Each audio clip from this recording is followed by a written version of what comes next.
Okay, it's recording. So happy Wednesday. I'm thinking about my undergraduates. I see them on Thursdays. Happy Wednesday and week 5. How did we get to week 5 already? This is just passing by way too quickly.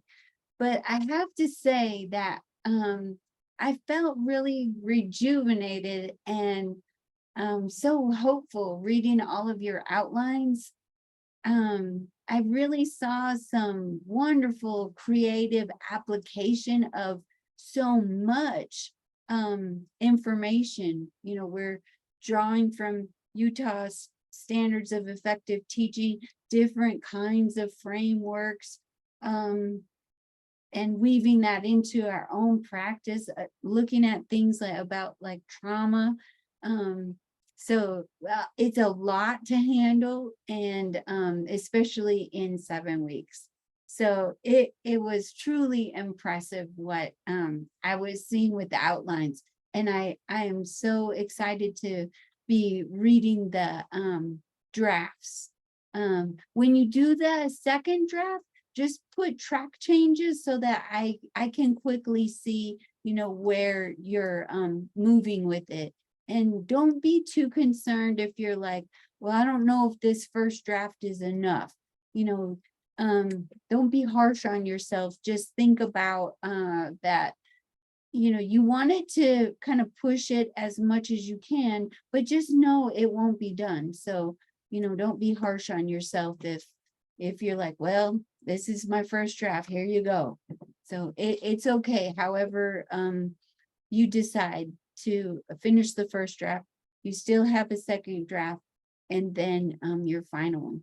Hopefully, then this will be a plan that you can actually use. I really, teachers are already so busy. I don't like them to do things to just jump through hoops. So my hope is that this will be an actual plan that you can use, and ideally it would be something that might inform your final project as you're finishing up your master's program. So I think the other thing, oh, I'm sorry, Miss Alicia, I see your thing coming up. Should we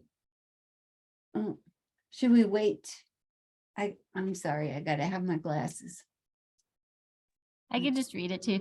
I just, thank you. no worries. I can't see. I was just asking, should we wait until we do our second draft until we get our feedback from you on our first draft, or should we just go ahead and start reading through their draft and try and make our own corrections? I would never want to slow you down. I'll promise you that I will get, it's a priority to get them read through. So I'm not going to say wait for my feedback, but just know that there may be something in there that you want to think about, but I wouldn't want to hold you back, you know, just so if you feel you're ready to start moving on, you know, go ahead and start working on that and see if there's something that in my feedback that you can find helpful. One thing I learned about writing my dissertation, what I had a committee of 5 people who were experts in their fields. And so you had experts in different areas all giving me feedback.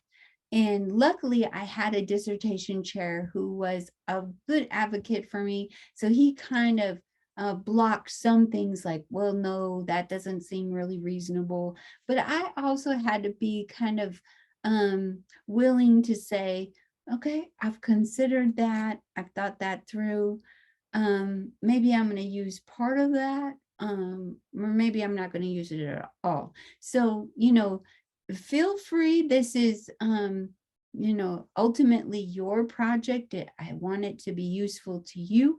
And so I see my feedback being drawing on my experience, but also as another pair of eyes to maybe I might see something that you might be too close to notice it.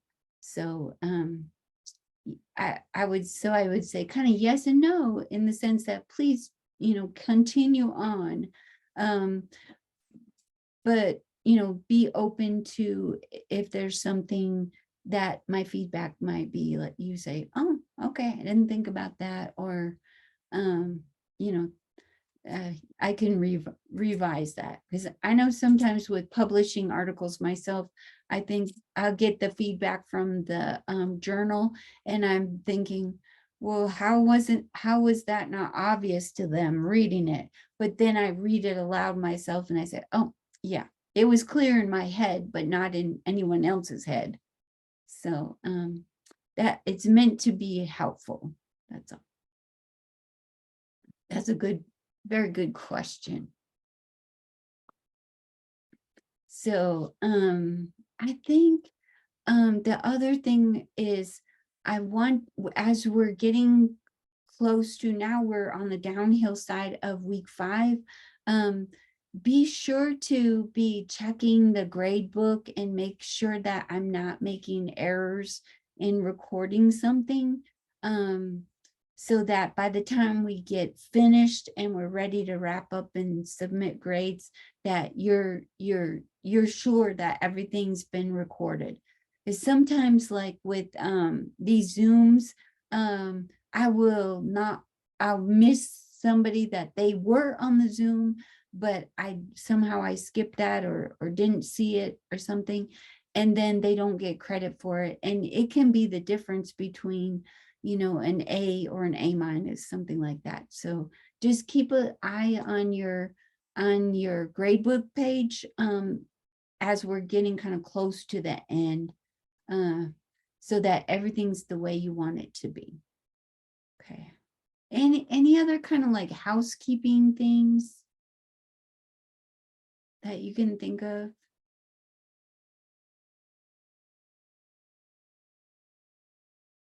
Nope. Okay. All right.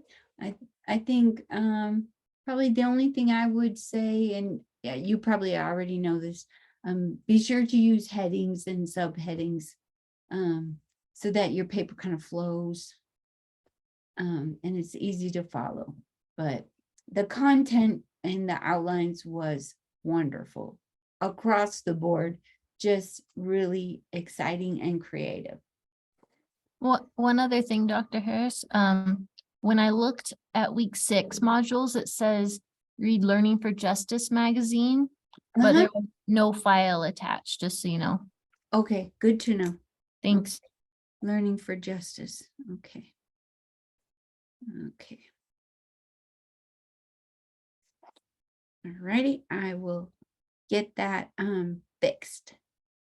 Thanks for letting me know. Okay, well, I do not want to be a talking head, but one last kind of housekeeping thing. If you would be sure to put something in the chat, just so that maybe you don't get a chance to say something to the whole group and you really want it addressed. If I see it in the chat, then I can be sure that I get back to you, or maybe it's a theme that the class wants to know about, and so I can attend to that. And then also it helps me to double check to make sure that I give everybody credit for being here, and know that some people will be looking at the recording. So that's all the housekeeping things I have. So I really wanted to kind of see what were some themes and things that you were thinking about. I know Miss Laura was talking about, and also Miss Lily was talking about the trauma book, and how they have been able to use it even beyond this class.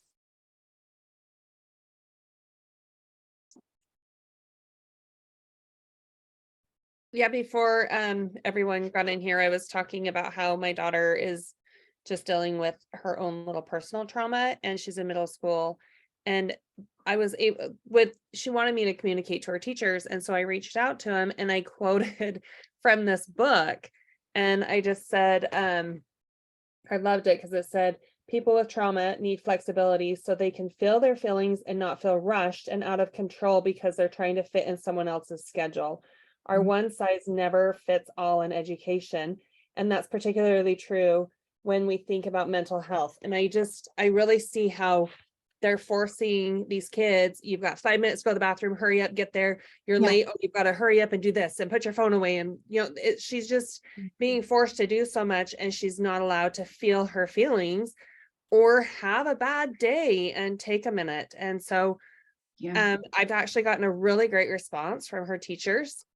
And they're just today, one of her teachers sat down and just spent like 10 minutes just talking to her on the floor about one of her assignments. And I Mhm. just really appreciated that this book gave me a different perspective and also a voice in an educated way to say, hey, let's back up and meet these kids where they need it.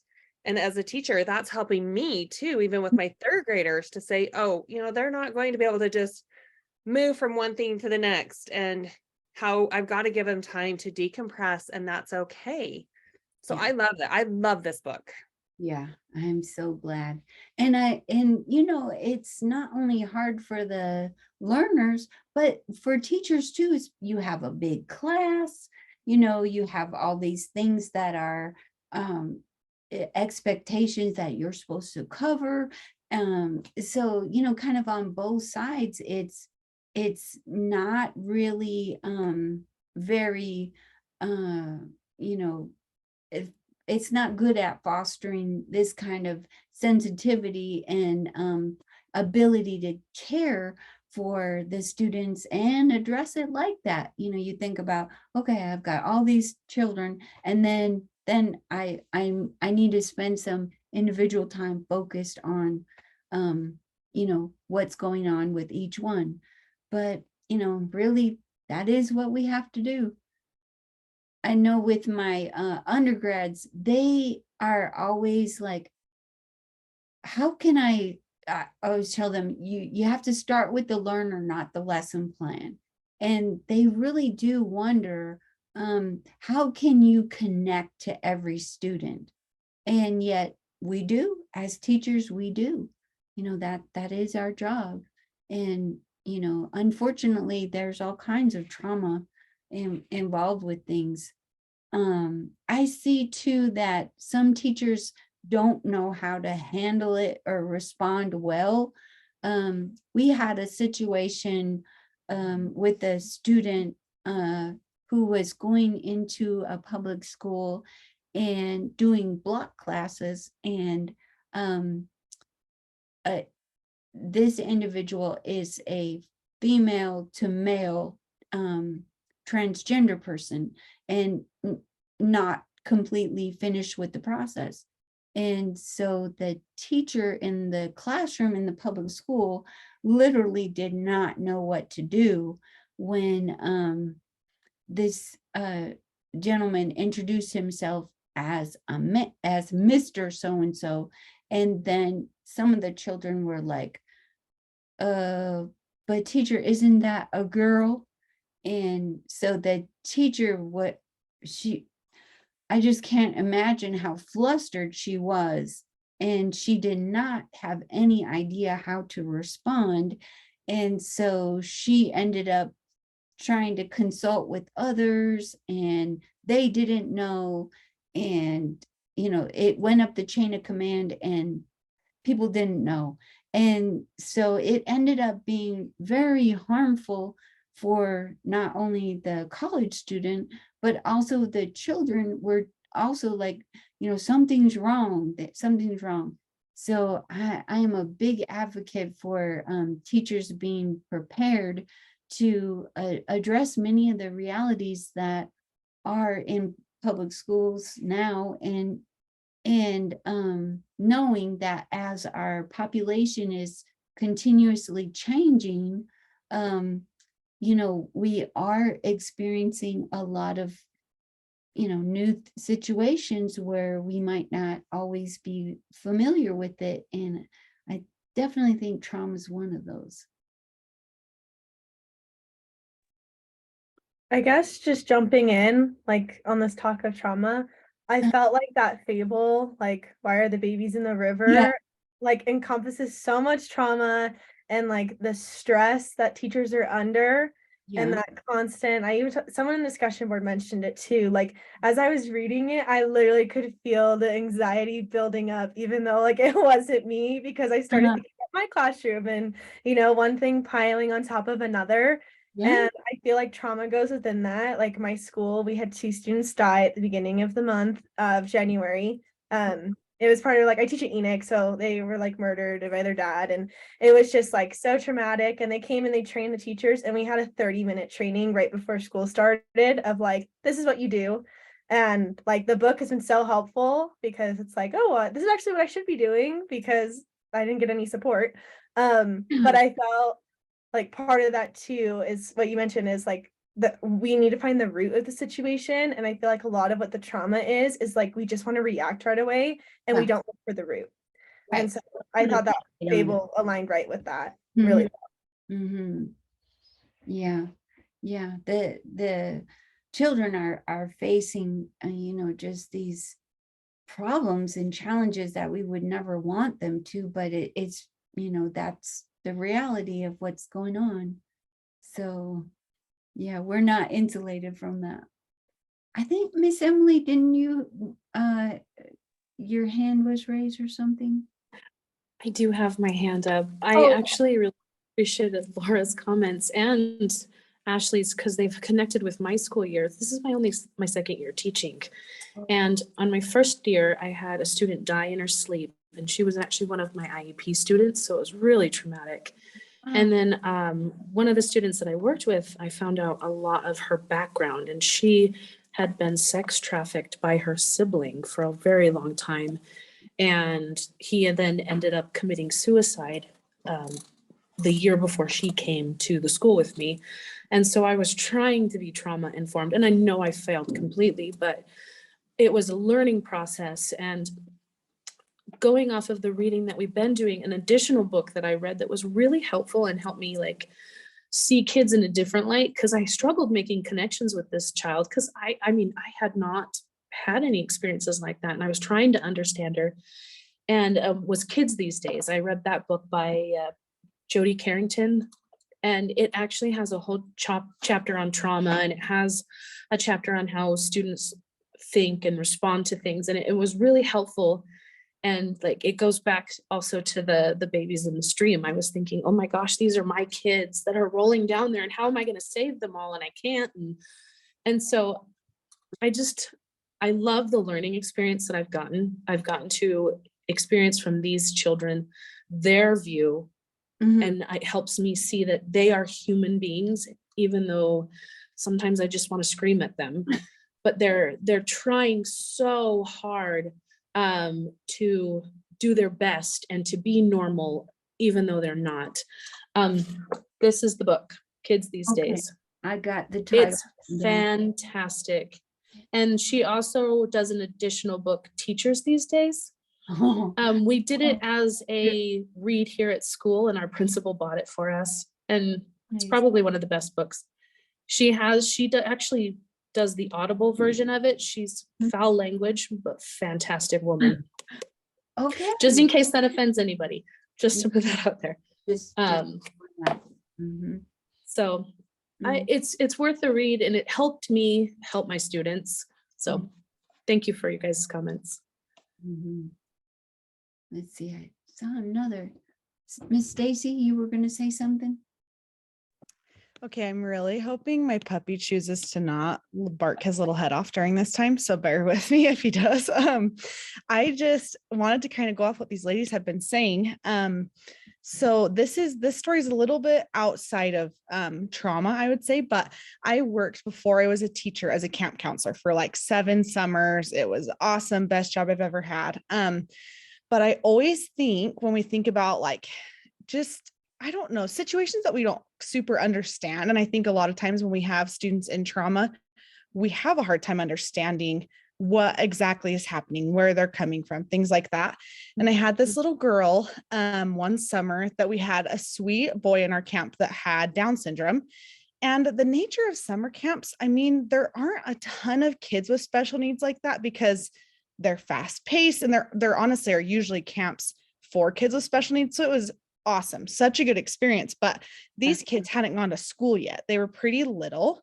And so I remember I had a couple little girls that were really, really scared of this little boy. Like they didn't want to be around him. And I was kind of worried and, to the point of tears. And I'm thinking, have they had traumatic experiences? What's happening? And finally, one day I was like, you know what? I'm just going to sit him down. Like, I'm just going to really calmly try and figure this out with them. And it was the sweetest thing. They were like so worried. I just remember their little faces with tears streaming down. And they said, well, we think he's probably nice, but we just don't want to catch what he has. Like they thought that it was contagious because they're just little, they were just babies. And so I always think about that, like when I'm trying to approach a situation with a student that has trauma or really anything going on that I don't understand, I never would have thought about that situation that way, if that makes sense. And I feel the same way with a lot of my kids. I mean, the reason I became a teacher is because I had a traumatic experience. My brother died mid-school year when I was in high school. And even having gone through trauma like that, there still are just times that it's hard. And so I think, what I kind of try and remember, and there are awesome books, kids these days, there's tons of others that are so, so helpful, is it's okay to just slow down. Like we don't have to have the perfect response right away.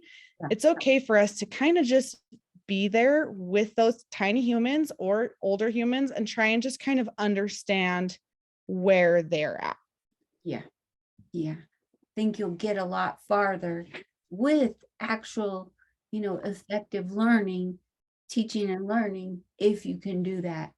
In the long run, it'll be more effective and more efficient and more humanized. They are human beings, and sometimes they just are treated like they're being batch processed on a conveyor belt. Yeah, it's almost like what Laura was saying. Like I think, and it depends, I guess, maybe on the classroom, but like as a middle school teacher, I mean, I've got, 40 kids in every class and I've got 8 classes a day. And so sometimes I don't think you mean to, but you end up just having so many kids that sometimes it is hard to identify all those needs at first. Like, I think it's okay to just take some time. So. Yeah, absolutely. And not beat yourself up. Like if you don't know and you're in the learning process and you're trying to educate yourself about it, like was mentioned, a lot of times there isn't a lot of support for teachers kind of on your own with that, where it used to be, there were other institutions that were picking up some of the issues that, of course, what's happening in society, schools are a microcosm. So those issues are going to come into the classroom, and then teachers are often expected to do so much with so little, and oftentimes without even sufficient preparation for that. That's a good point. Yeah, I'm not good at reading the chat in the meantime, so you kind of have to just call it out.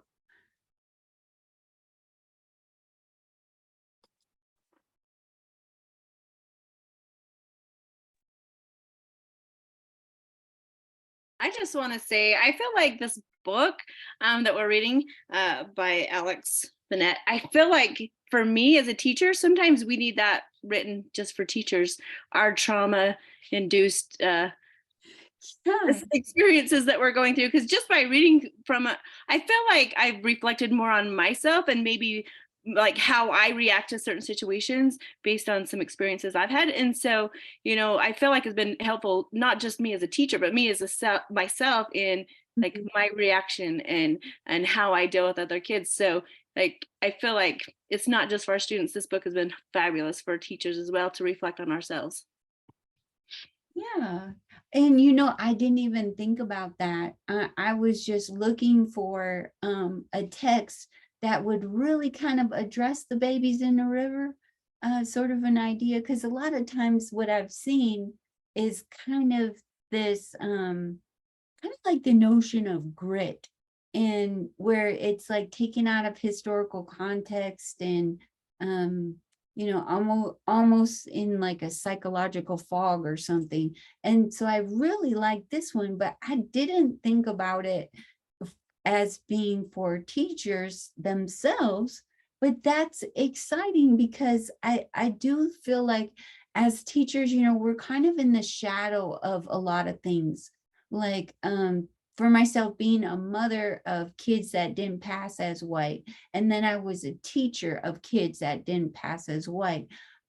A lot of the things that they were faced with, a lot of microaggressions, you know, just total disrespect to them, my children and my students, you know, I was in the shadow of that. And I feel like, you know, I wish I would have had something like that too, because you know, it would make me anxious. It would make me overwhelmed and make me, you know, sometimes angry, you know, because my children, my students, not a big difference between how I felt that I needed to advocate for them. So that's a good point. And I think a nice little thing that came out from it, because that certainly wasn't in my mind when I was trying to choose. I was trying to find good books that would be worth you spending money on for 7 weeks. So that was kind of my priority in trying to make a list of wanted your money to be well spent. So Dr. Harris, I'm really curious, what things did your kids go through? Because I mean, they have an educated mother, a good support system at home. They're not in the lower income or not having supportive parents. So I'm just curious as to what was their perspective and what inequalities did they run into in the school systems? Oh my gosh, it was a daily battle, because my children look Latinx. Their dad is from South America. And so, you know, even though I already had my PhD at that time, just by sheer fact that I had a family that was people of color, it kind of muted my voice of being able to assert anything. So, you know, I loved where my children were going to school because it was very diverse, but my children could already read, not necessarily in kindergarten, but by the time they were in 3rd grade, 4th grade, they were good readers.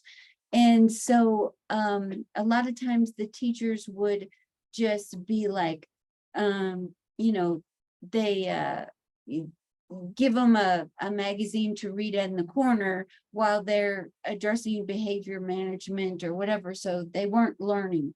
And then so it was not just curricular things, but like my 3rd son, well, all of them were regularly, without my permission, without anything, they were regularly put into ESL classes, English as a second language, because their last name was Juarez. So you have Marcelo Juarez, Alejandro Juarez. So they often assumed that they didn't speak English, even though English was their stronger language. They were not balanced bilinguals. So English was their dominant language, and then Spanish was their second language.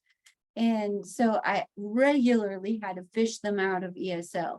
And not that I have, you know, anything against ESL for sure, but oftentimes it's, you know, not academically rigorous. You know, there's all kinds of issues associated with that.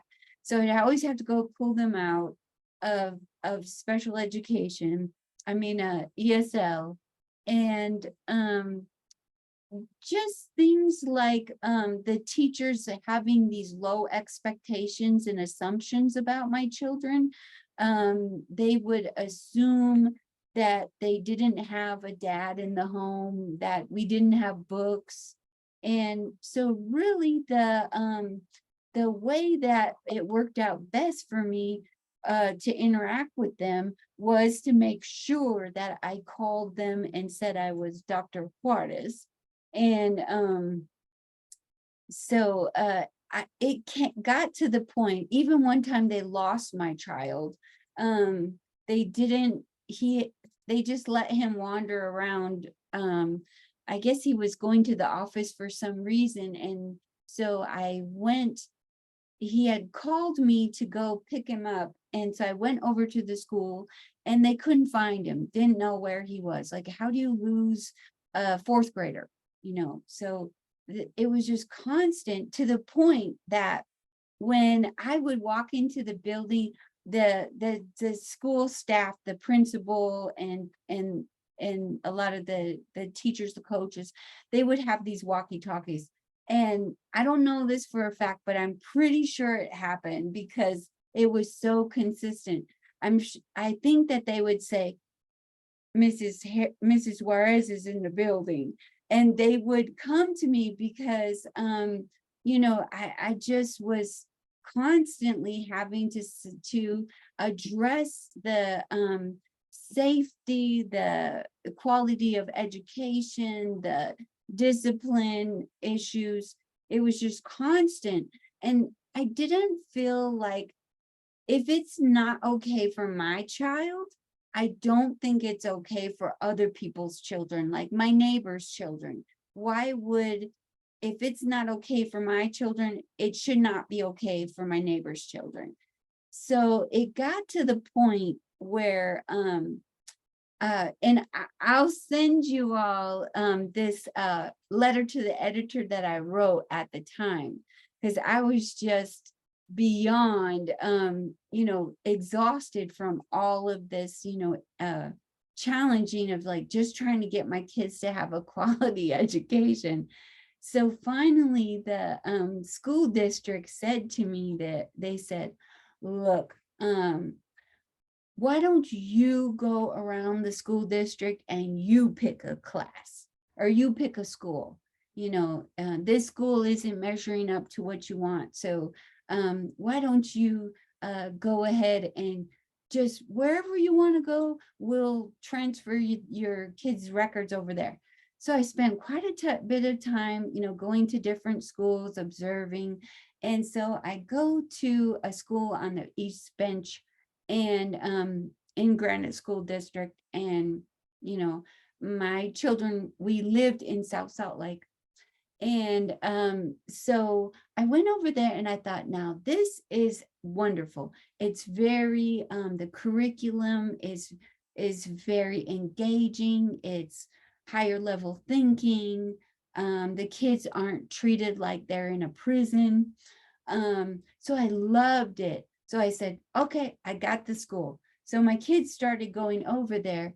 And what was so disheartening was that even though my children were now in the school, they were treated as if they were not part of the school, like we were invisible. And that was the situation where my kindergartner was in the teacher's class from August until October, and she did not know that my child spoke English. She assumed that he only spoke Spanish.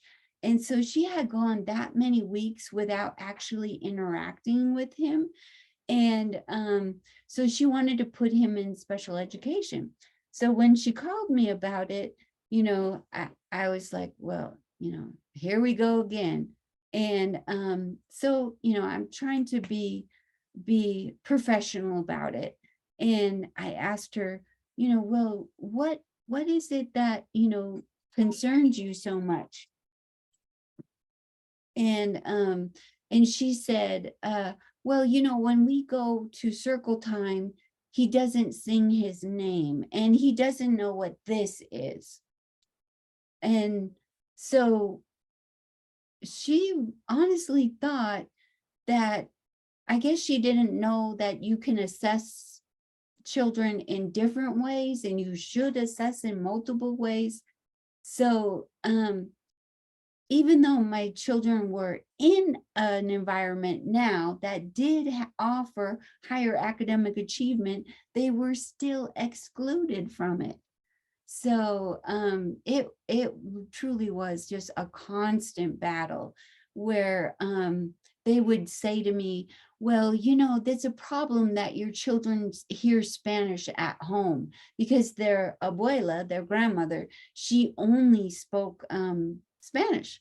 So if you had any sense of that, then as a teacher, you would maybe know that he's timid about singing. So if you ask him one-on-one somewhere else, he probably will tell you his name, even though he won't sing it. And he does know what this is, but it was in Spanish. And so she had no sense of like how to work across that, and literally to tell a parent that they should not hear Spanish. You know, I mean, that was just outrageous. And luckily, you know, I knew that that was not acceptable. But many parents are, you know, just coming into the country or something. They might have thought, well, okay, that sounds like a good plan.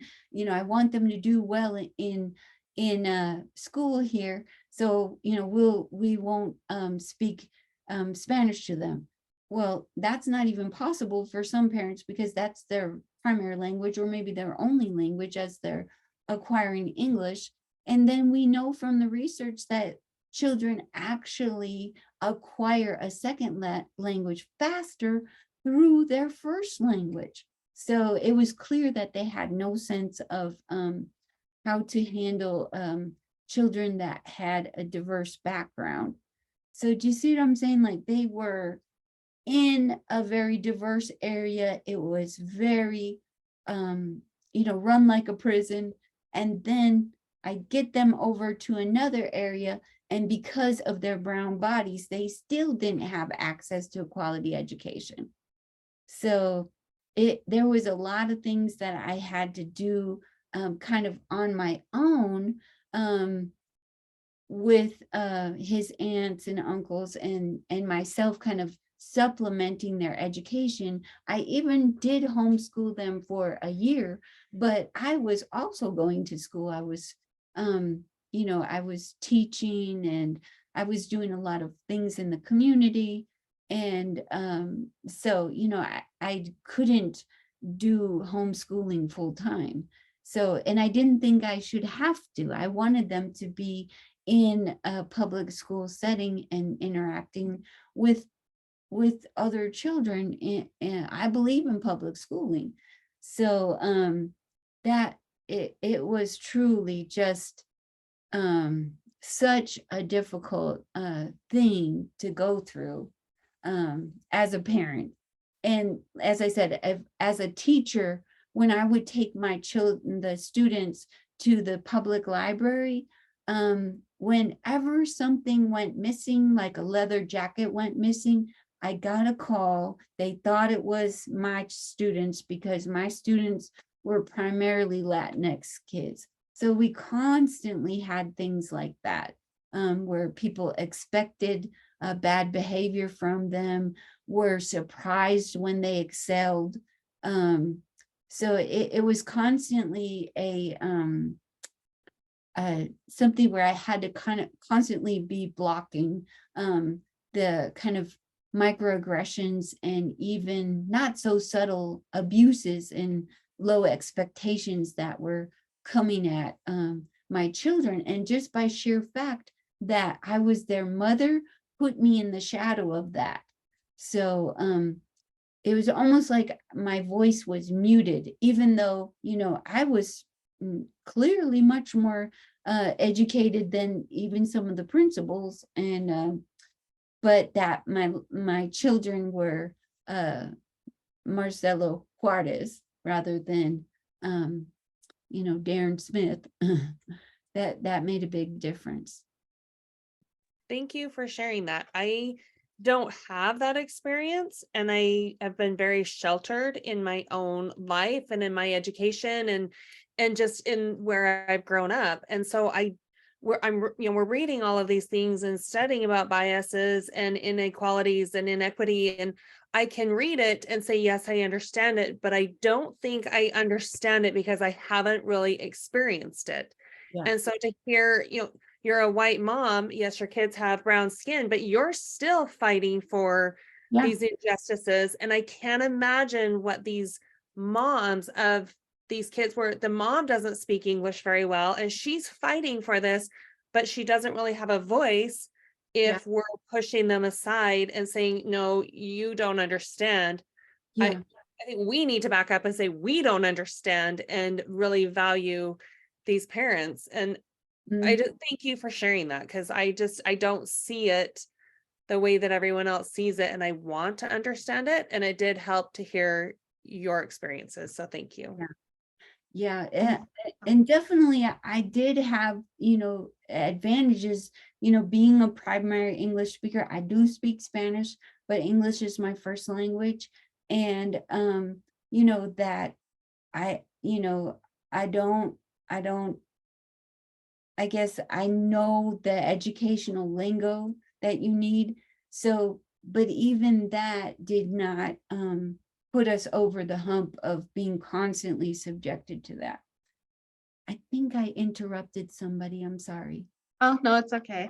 I was just gonna say, I'm glad you mentioned that, and both of you guys sharing that, because I felt like I had to be that person in my life because I'm Native American and I come from a really educated family who took education seriously as Native Americans. And going back to my family line, my brother, who was in boarding school, like at the tail end of when they stopped forcing natives to use their language, he was still in there, and they put him in special education just because he came into school not speaking English. And so he was already labeled as that. And then came along me and my sister. So my mom, as an educator at that time, she was being told, don't let your girls speak Navajo first. And so here we are. My brother is so fluent in English, Navajo, speaking Spanish, learning a different language in his 40s. And here me and my sister are struggling to speak our own language. And it's like our family makes fun of us now because our tongues are not naturally like that. We understand it fluently, but we can't speak it fluently. And then just because I was Native American, going into high school, my mom was very for education and diversity, us getting off the Navajo Nation, saying there's a big world out there that you guys don't know about. You can go as far away from Farmington, which is like that. We thought it was the farthest place, which was 2 hours away. She's like, did you go to California? I mean, at that age, because I didn't live a very like good life. I guess we lived in poverty. So 2 hours away and to Farmington monthly, once a month, was a big deal for us. And we grew up like very isolated. So going into the city, and I'm not used to that a lot of times because of how I was brought up. But I mean, I didn't see it as poverty, but when you look at it now, you're like, oh, okay, but I still enjoyed it. Going into high school, this was in Utah. I went to in high school in Utah. I went to school in Utah my freshman year, and I was really educated at that age. I knew a lot of things. My mom kept in touch with me, but the dormitory was like in charge of my classes and getting me registered, which I was grateful for. And then the first day of school, I'm looking at my schedule, and one class did not sit right with me. I was like, what is this? I didn't know what it was. It didn't say English. It did not say history. I saw the required courses to finish freshman year. So I already knew. My mom told me, make sure you got all your classes in the right area. And so I went into my class, and I'm sitting there, and there's only 7 students. And 6 of them are Native American students, and we're new students to the school. And then, 8, 2 students who have who needed extra help. And I was looking around, and I'm sitting there, and our teacher is reading a Dr. Seuss book to us. Oh no. And I'm sitting there, I'm like, am I really in the right class? And then she comes up to me, she's like, do you know your name? Oh, And I'm like, and I'm telling her, yeah, I am pretty well aware of what my name is. And then after she left, after she went back to her desk, I went up to her and I asked her, can you tell me what this class is? She wouldn't tell me, but I found out they just renamed it to make it not seem like, but it was a special education class. Mhm. And I was shook. And then that's when I wasn't mad or anything. I just wanted to get it. I was like, this is not a class I should be in. I should be taking the courses I should be taking. So I had to talk to the principal, and he knew right away when I spoke to him. He's like, yeah, you're not supposed to be in that class. I said, so is this the same thing for the other kids too? Like, Yeah. are they aware of this? And that's where my mom too, she wasn't sure because, like, again, being Native Americans, and if you're Native Americans, a lot of times we hold back what we say because we feel like, especially with history, we don't really speak what we want to say truly because it seems like we've always been quiet down. So, like, in a way, I was kind of frustrated how my principal spoke to me because he knew I was there by myself. I didn't have a parent there to defend me. But at the end, I was like, I wasn't raised to talk back to someone like this. In my culture, this is not something I was raised to do. I'm just going to let him speak to me. But because I don't know what he will do to me. He might treat me differently because he knows I'm a dormitory student. And I know what he's saying. Some parts was he was coming at me in the wrong way, but I didn't let it get to me. But it does I like hearing these type of things because I did go through it and I had to speak for myself as a freshman. And I know he said something about it because I know here and there some teachers but walk down the hall, oh, you're in that class?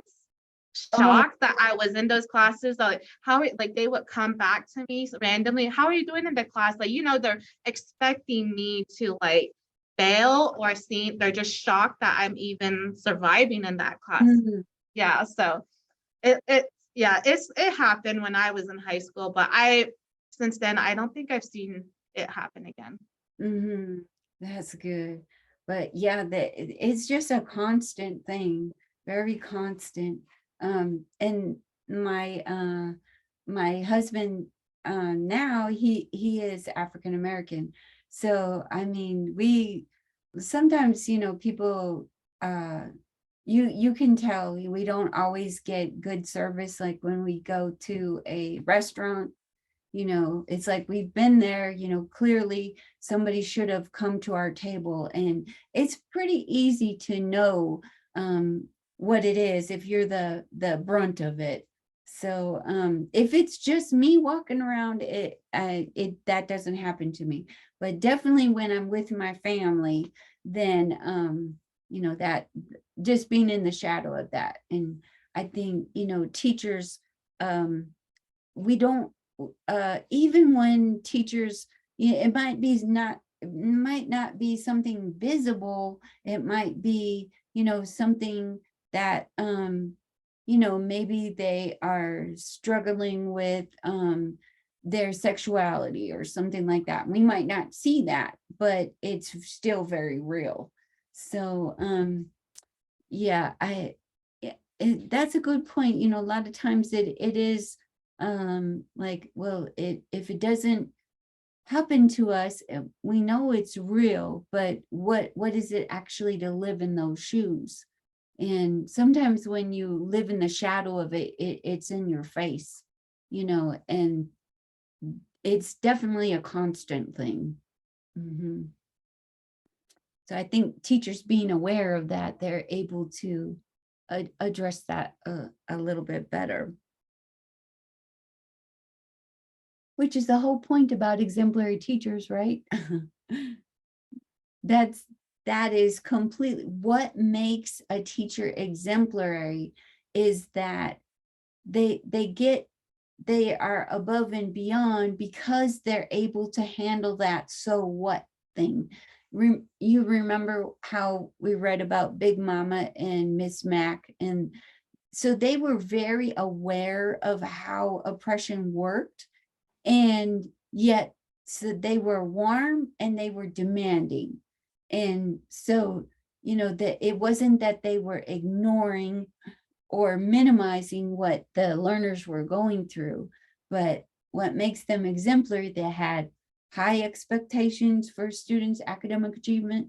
They had, you know, they themselves and their students, they walked in both worlds. And then they were very aware of and addressed the issues in the context. So that was what separated them. And I think, you know, teachers that don't know how to do that, it's very stressful for them and they often burn out quickly. I've seen that happen. I had one teacher, I didn't even know her. I was just introduced to her. And when she found out that I was also a teacher and a teacher educator, she unloaded on me and just unloaded. And I was like, whew, you know, she ought to talk with somebody. She was struggling so much in teaching, and you know that her students couldn't have been learning very much because she wasn't okay. And so, you know, they're not okay either. I think, can I Sorry. share, sorry, one more thought? The butterfly story that we read, Yeah, I know that was a while ago, but that has stuck with me because I keep thinking of how that little girl viewed the butterflies and how her teacher viewed the butterflies. And that has been, it's made such an impression on me to not expect my kids to view things the way that I view them. yeah, And I think that's so valuable as an exemplary teacher, to not expect your kids to fit in that box. I think so too, because my guess about that teacher in that story is that she was not a bad person. She was probably like most teachers. They come into education not because they think they're going to get wealthy, because we never do, but she wanted to help students and she loved learning. I'm sure that it was something altruistic like that. Yet she wasn't even aware that there was another possibility. So that's where sometimes I think we as teachers, we can be so dangerous because we don't even know. And then we so fundamentally affect how they think about themselves and what they internalize. And we spend a large portion of their day with them. So yeah, I love those stories too, because they're short and they do stay with you. Like, remember Matthew in Why Do You Force Your Ways? That was another one that I think it always stays with me. There's a book by Faith Ringgold, and it's a children's book, but in the story, it's like the 1940s, and it's called Tar Beach. And so the family goes up on top of the apartment building. They live in Harlem, and the beach is the top of their apartment building. And the little girl's like 8 years old, and she has this imagination where she flies over the George Washington Bridge. She's has this big imagination, but she's very aware of what's going on around her. Like, she knows that her dad couldn't get in the union because her grandpa wasn't a member. And so she may not have known like access to good jobs was meant you had to be in the union, but she did know her dad had been kept out. And she did know that her mom would cry because her dad would be gone so long because he was trying to look for work for them. So she was very aware of those things, even though she was only 8 years old. But yet she still had this resilience where she was like, in her mind, she would fly over different things, and she just had a lot of hope. And I think as exemplary teachers, we have to kind of acknowledge that, you know, children are often very aware of things very young.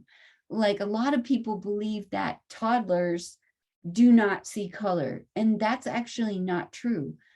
As young as 3 years old, children do see color, and they learn pretty quickly which ones are the quote right colors.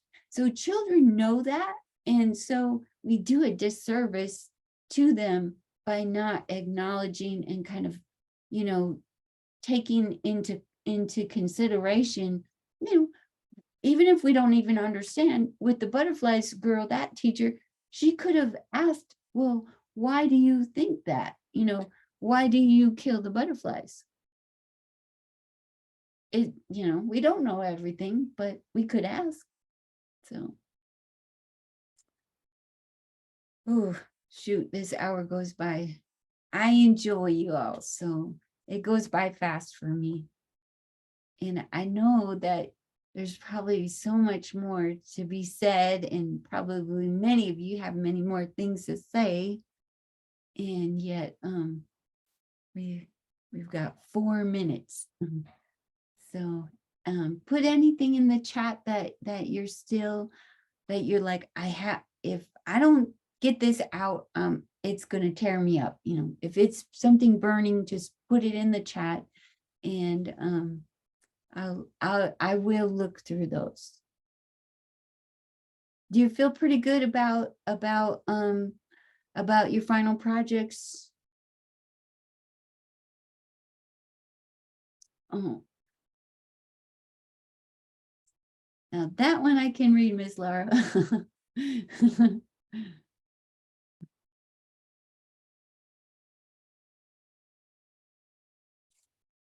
Everybody's good? Okay. All righty. Well, thank you for your time. I enjoyed y'all, as they say in Alabama. I enjoyed y'all. So I will get those first drafts back to you as quickly as I can. Okay. All right. Good luck.